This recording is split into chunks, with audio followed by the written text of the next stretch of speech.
like to ask you, because you are one of the greatest composers in the world. Oh, well, you may say that. You may say that. Yeah, well, that's a fact. Okay. And I would like to know, why did you decide to make a movie? Well, I didn't. Such a need? I didn't. It was a company in Berlin, Art House, who decided about 4 years ago that there has to be a Michael Nyman documentary, because there hasn't been one. Okay, I thought you came with it. No. It's not something that I would do. I mean, I felt there should be a documentary.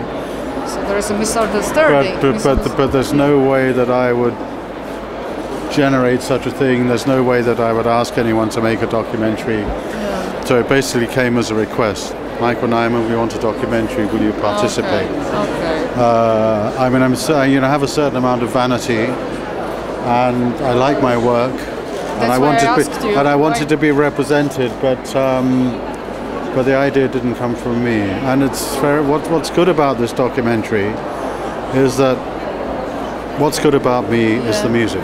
I would like to ask you how much freedom as a composer you have while working with film directors, because I know sometimes it's not really only your ideas, and how is it? Well, it varies from director to director, and it varies from film to film. I believe. And sort of varies from moment to moment. I mean, the greatest freedom that I have is when a director says to me there's a particular piece of music that I've already written that they would like to use.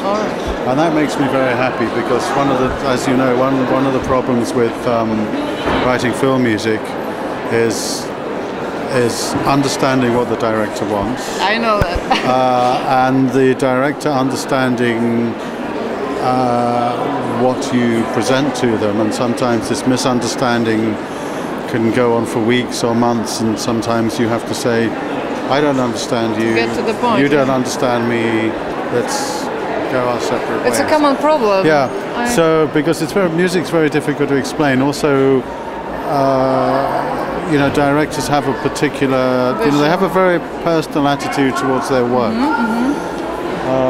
So on those occasions when I've been able to say, let's say to Peter Greenaway, here's a piece of music for The Cook, the Thief, His Wife and Her Lover that I wrote 4 years before the film was made. Take it. And he said, this is exactly what I want. He knows what he's getting. He knows how to use it. It's kind of presented in exactly the way he wants. Full understanding. I don't have to bother. You know. So it was with Peter Greenaway. Yeah. So I've contributed something that has a major influence on the film, but I haven't had to go through that whole negotiation. And then there's another film, Carrington, where Christopher Hampton fell in love with my third string quartet, but he was too shy to ask me whether he could use it.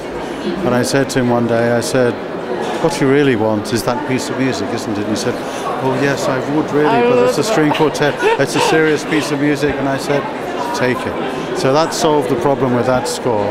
Okay. The piano was different. That's my favorite one. Because all the music for the piano, the actual piano music, I wrote before the film was shot. So I didn't see a single frame of film. So I had the freedom to create the sound world of that film. So I wasn't reacting. You were first. Yeah, I was first. I was first. And that was necessary, because in the film Holly Hunter plays the piano, and in order for her to learn to play what she has to play, I had to write the music 3 or 4 months before they started shooting. So that was.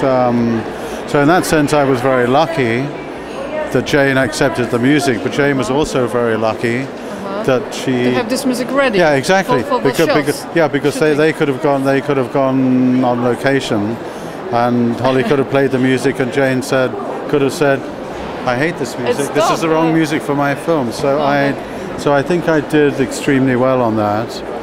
And now I make my own films,